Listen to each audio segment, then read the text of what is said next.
we had of it. Just the worst time of the year for a journey, and such a long journey. The ways deep and the weather sharp, the very dead of winter. And the camels dull, sore-footed, refractory, lying down in the melting snow.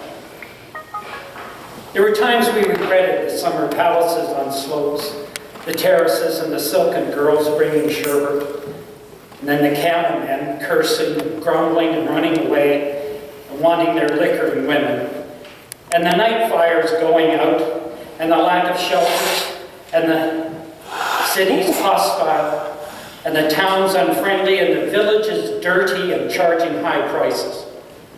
A hard time we had of it. At the end, we preferred to travel all night, sleeping in snatches, with the voices singing in our ears, saying, this was all folly. Then at dawn, we came down to a temperate valley, wet, below the snow line, smelling of vegetation, with a running stream and a watermill beating the darkness, and 3 trees on the low sky, and an old white horse galloped away in the meadow. Then we came to a tavern, with vine leaves over the lintel, 6 hands at the open door, dicing for pieces of silver, and feet kicking the empty wineskins. But there was no information, and so we continued, and arriving at evening, not a moment too soon, finding the place. It was, you might say, satisfactory. All this was a long time ago, I remember. And I would do it again. But set down this, where we led all that way for birth or death. There was a birth, certainly. We had evidence, and no doubt. I had seen birth and death, but I had thought that they were different.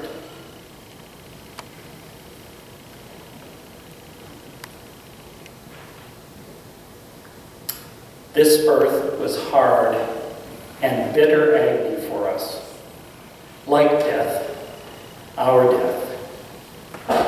We returned to our places, these kingdoms, but no longer at ease here in the old dispensation with the alien people clutching their gods. I should be glad of another death.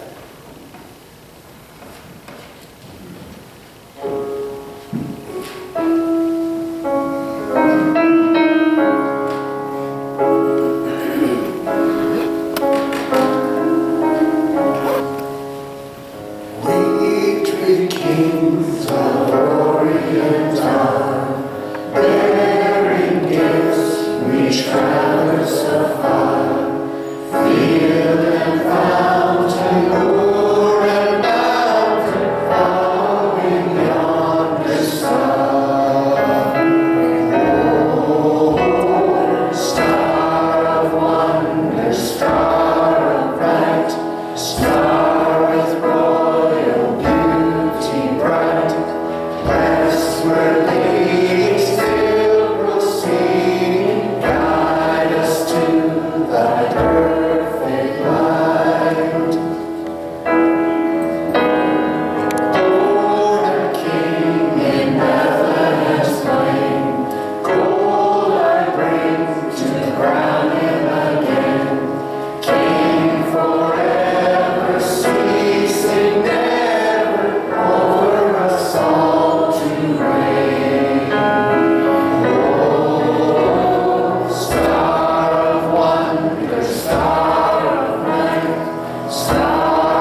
We are three astronomers whose story is told every epiphany on how we followed the immensely bright star. So drawn we were by the star that we followed a hunch in our hearts that it would lead us to an event of cosmic proportions. So we set our hope on the bright vision in the night, having abandoned all our duties and commitments to pursue it over a great distance and through many struggles. This, a gift of gold for a King of Kings.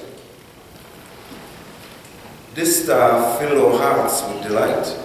Its constellation predicted a king's birth of unprecedented greatness.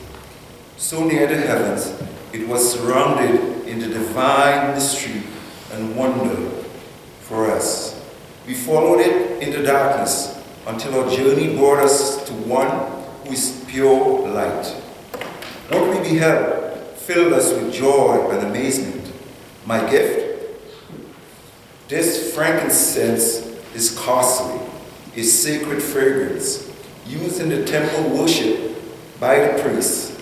I laid it at the feet of the Holy Child, and by Bethlehem's light we worship him.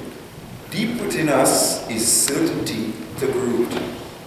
Here was God. Here was born divine love. Following that star meant we had to travel at night. We didn't know where we would be led. We only knew that we had to follow.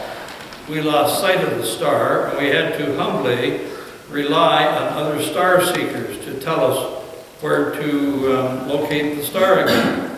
And my gift? A rare exotic spice used, for anointing of the dead. An odd gift to give a child, but it's what came to my heart to offer in these dark and troubled times.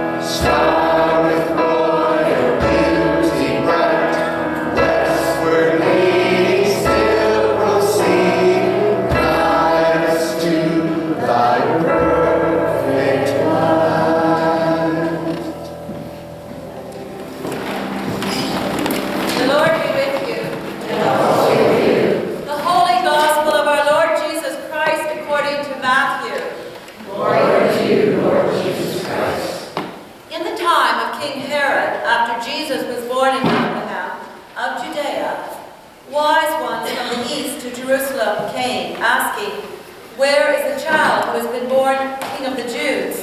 For we observed his star at his rising, and have come to pay him homage." When King Herod heard this, he was frightened, and all Jerusalem with him. And calling together all the chief priests and scribes of the people, he inquired of them where the Messiah was to be born. They told him, "In Bethlehem of Judea. For so it has been written by the prophet, 'And you, Bethlehem, in the land of Judah, are by no means least among the rulers of Judah.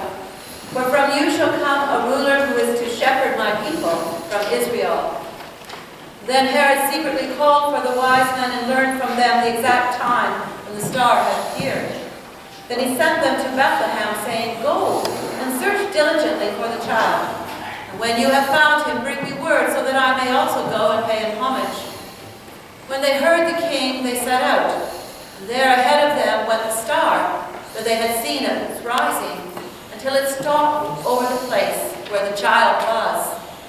When they saw the star had stopped, they were overwhelmed with joy. On entering the house, they saw the child with Mary, his mother, and they knelt down, and they paid him homage. Then opening their treasure chests, they offered him gifts of gold, frankincense, and myrrh. And having been warned in a dream not to return to Herod, they left their own country by another road. The Gospel of Christ. Praise to you, Lord Jesus Christ.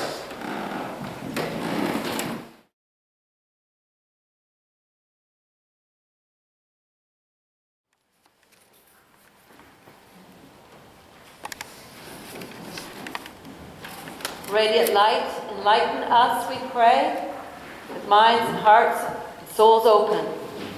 Amen.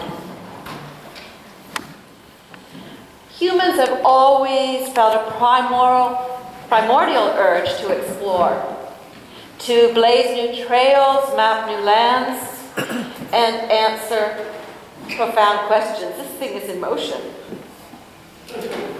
About ourselves and our universe.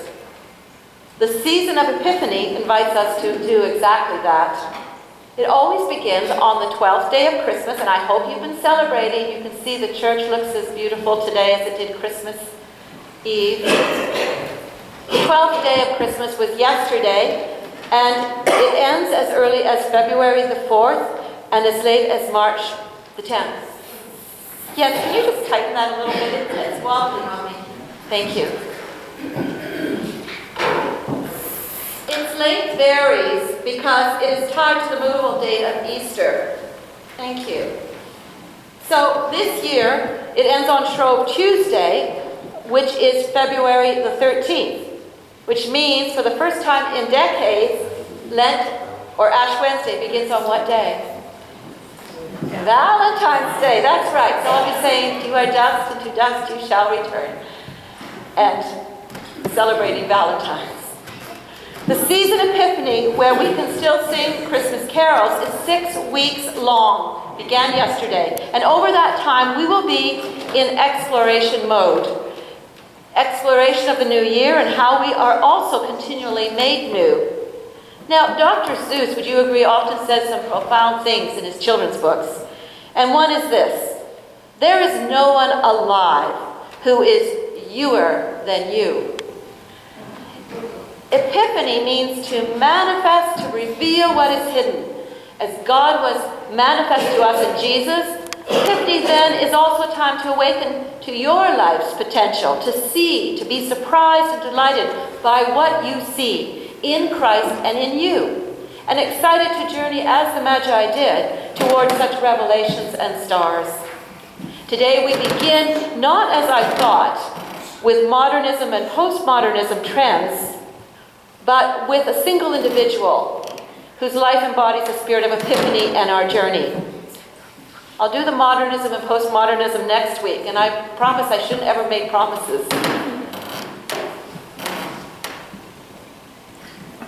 Brian Evans shares something in common with the Magi that we visited on Epiphany.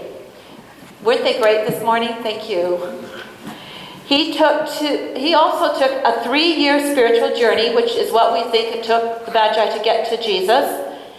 And like the Magi, he came out of a very successful life for his 3-year spiritual journey, not in astrology to kings, as the Magi were, but in finance and management, consulting powerful corporate movers and shakers.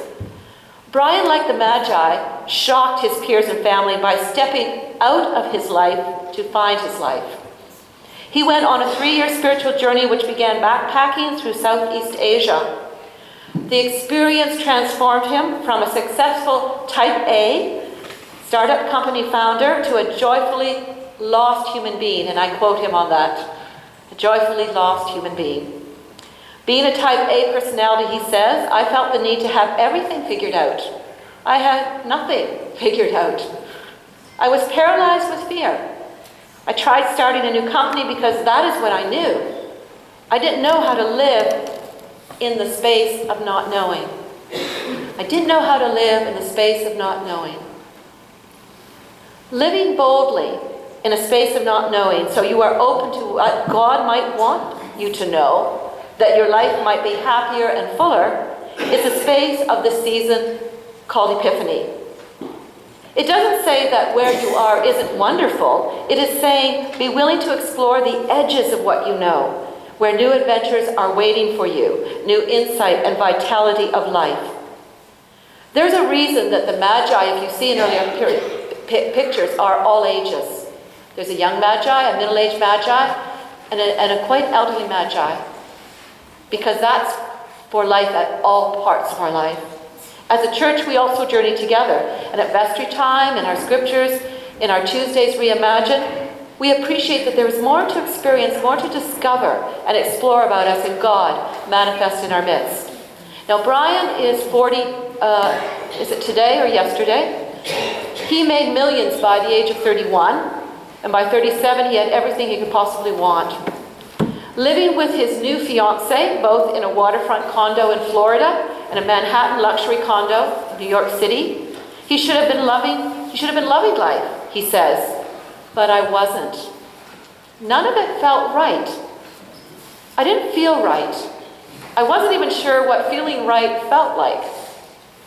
After 37 years of what many might deem as great success, I woke up one day and nothing seemed to fit. I was lost. Turn the slide. I looked around and many of my millennial friends and former employees also appeared lost. I've long identified, and I'm still quoting him, with millennials' idealism, hope, and wanderlust. I built the largest advertising agency marketing to their demographic. What I see is a generation that no longer can live in a box our society has created. They're not lazy, distracted, and entitled, as often portrayed. They are lost. Lost in a world that wants them to conform and settle. Lost in a world that asks them to give up their dreams for the goals of big corporations and political self-interest. Lost in a world that expects them to turn their back when their planet is being destroyed and food supply poisoned. Lost as to why they cannot freely explore the natural drugs that can help them heal and expand their consciousness safely, yet pharmaceutical and liquor companies sell lethal, addictive products legally that limit consciousness and depress the senses. The Dalai Lama said, remember that not getting what you want is sometimes a wonderful stroke of luck.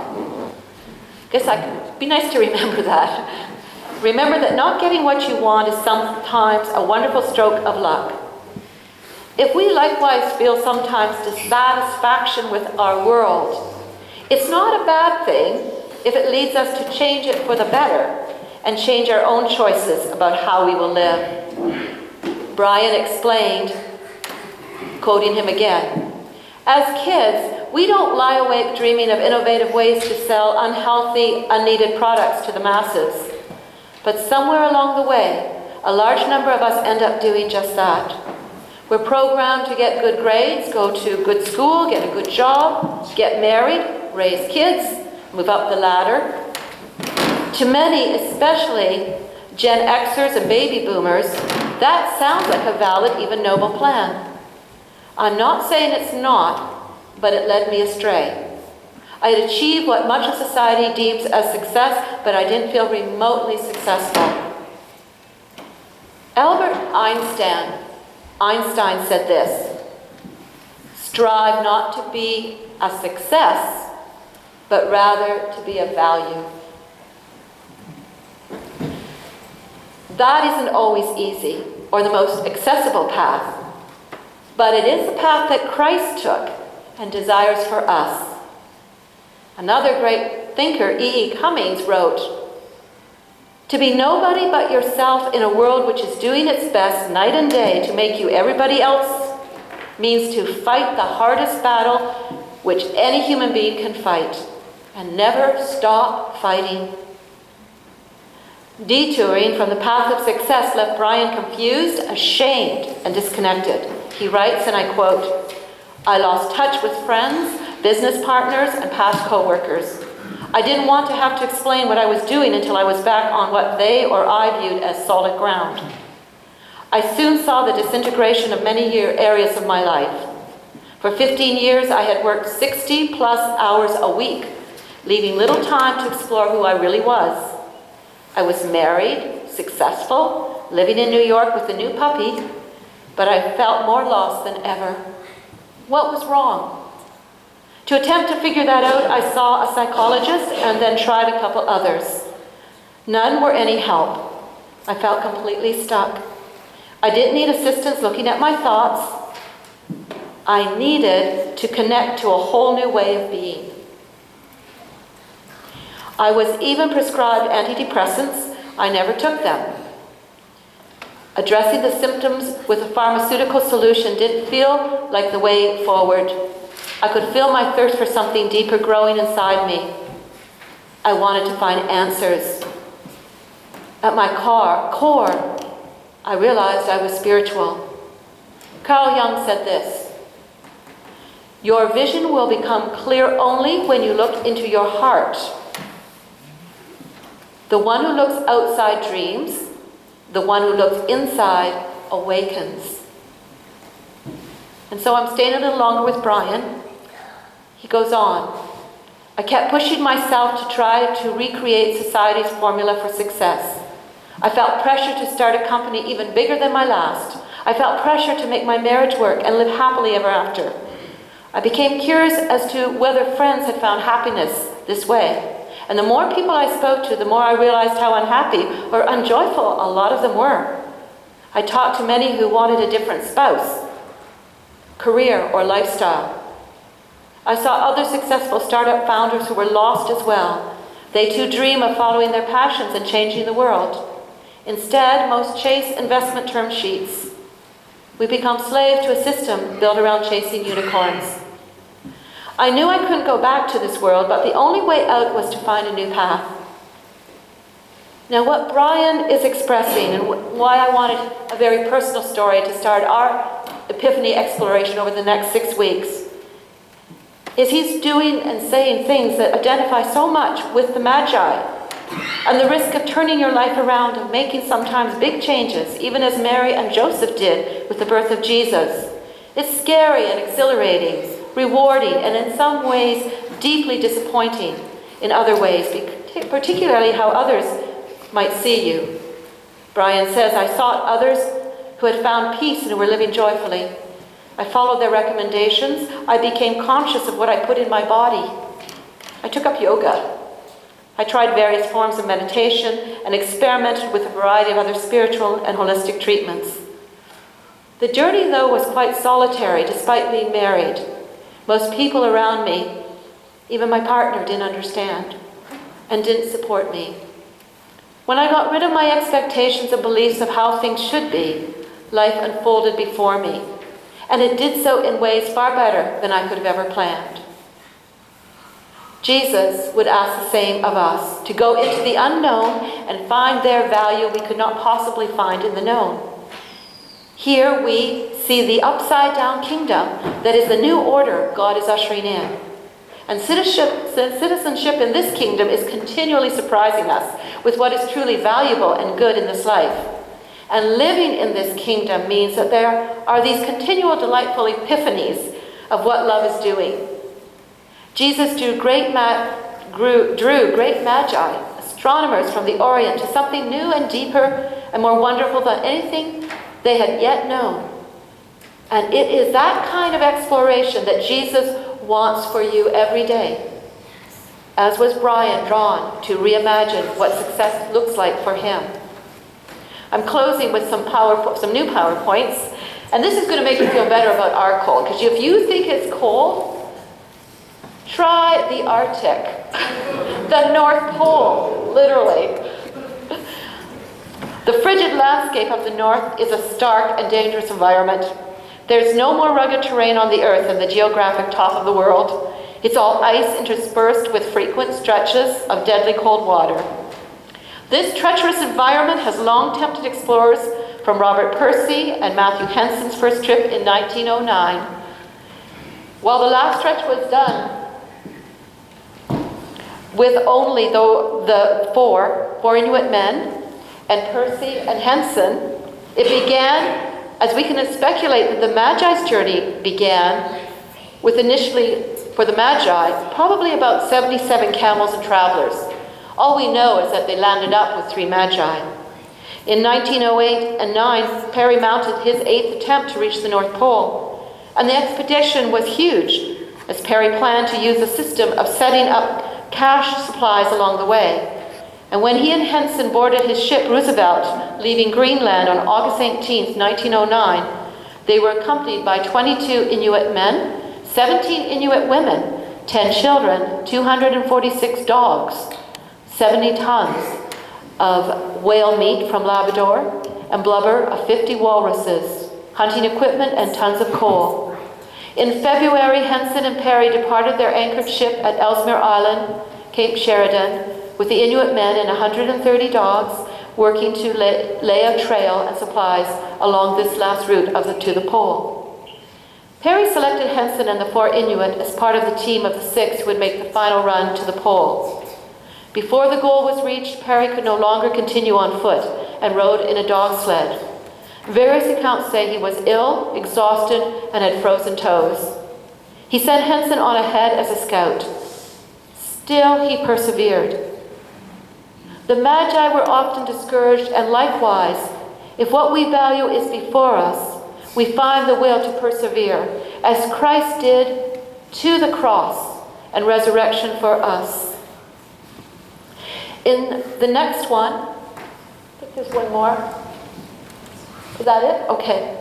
Stuart Weaver, and I'm just coming to my end, in a study of exploration throughout the ages writes, for all the different forms it takes in different historical periods, for all the worthy and unworthy motives that lie behind it, exploration, travel, for the sake of discovery and adventure, is, it seems, a human compulsion, even a human obsession.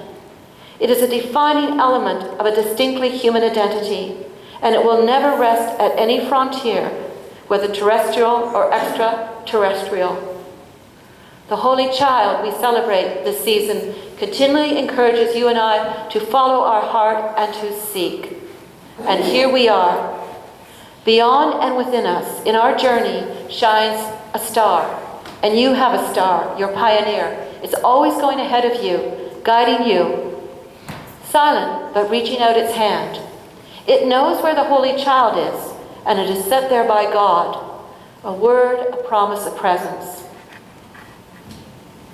What would you have to lose to follow? What would you have to be willing to find? And when will you set out? Amen.